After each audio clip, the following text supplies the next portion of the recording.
What is going on, guys? Welcome to your 25th HTML5 tutorial, and in this tutorial I'm going to start talking about how to incorporate JavaScript into our HTML5 document. Now before I even begin, I want to mention this. If I'm moving too fast or if I start talking about stuff and you guys don't understand what it is, it's because you probably don't have a full understanding of JavaScript. So in order to kind of continue on with these tutorials, I highly recommend that you go watch my JavaScript tutorial series. I think it's like 50 or 60 videos. If you go to thenewboston.com and look under tutorials for JavaScript, watch all of those and then hop back here because I'm going to be hopping into kind of some intermediate JavaScript topics and you definitely need a solid background. So if you watch those tutorials, you're going to be good to go, you're going to be golden. So the very first thing I want to do is I want to make an external JavaScript file because we're going to be typing kind of a lot of JavaScript. So I don't want to embed it or else it's going to get messy. And another thing, I ripped out all of those HTML5 tags and also that CSS file declaration. So anyways, just want to tell you guys, this is our starting point, no CSS files for now. So go ahead and hit new and just go ahead and save this as we'll just save it as bucky.js, but I like to use the drop down menu. So .js, and you can save yours as anything.js.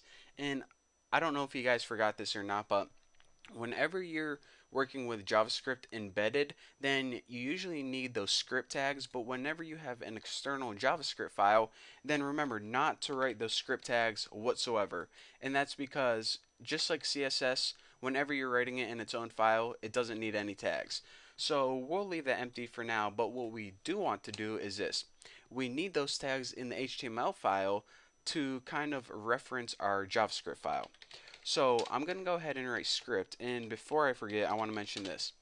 In my old JavaScript tutorials, I mentioned that you need that type attribute that says type equals text JavaScript, but with HTML5 in a lot of new browsers nowadays, the default scripting language is JavaScript. So therefore, you don't need to explicitly tell it that you're working with JavaScript because it's going to assume that you're working with JavaScript by default. So no type attribute needed. Just go ahead and write your source attribute, which is what is the name of the file that you want to include? Bucky.javascript. So now just go ahead and end a scripting tag to complete both of your scripting tags. And now I'm going to write three things that are going to help us with this example. I'm just going to make three simple sample paragraphs. These are going to be pretty boring. First, and yep, this is going to be second, and this is going to be third. Second and third. And now I want to give these each an ID. I want to give this one an ID of tuna. I want to give this second one an ID of, let's say, bacon, because I'm terribly hungry right now. And this third one an ID of tuna. So as you notice, this first paragraph and this third paragraph both have an ID of tuna, and the second paragraph has an ID of bacon.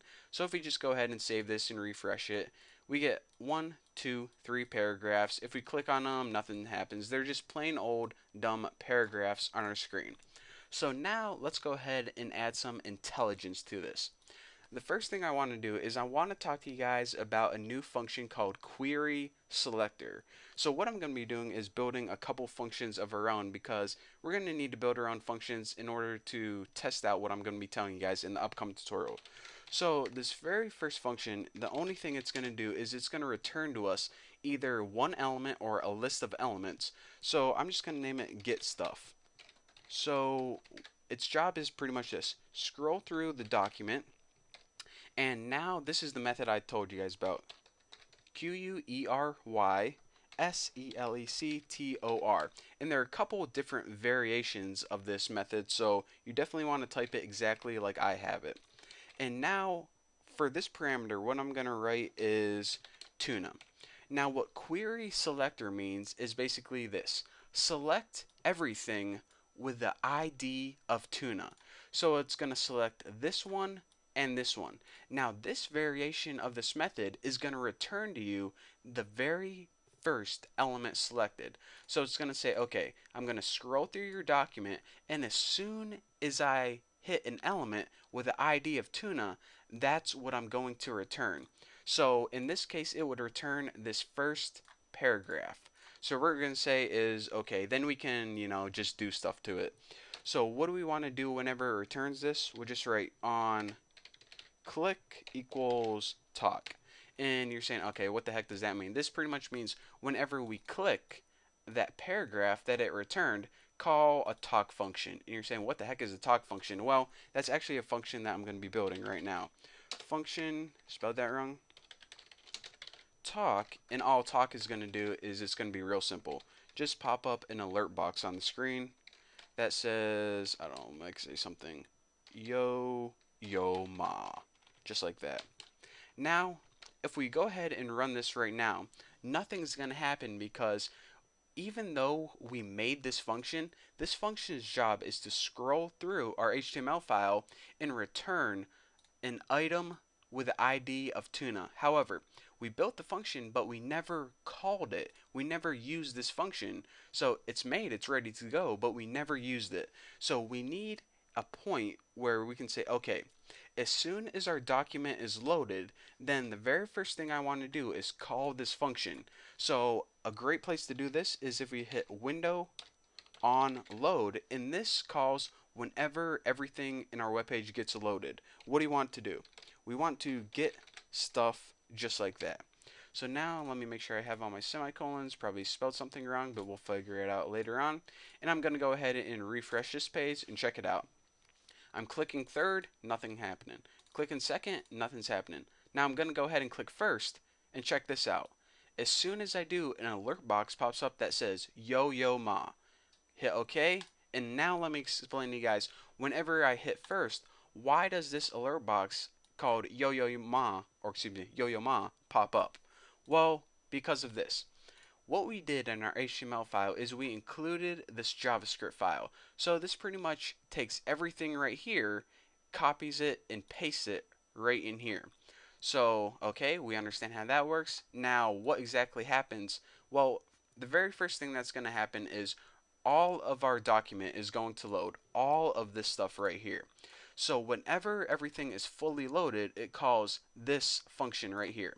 What this function says is basically, okay, look through our document and find the very first element with the ID of tuna.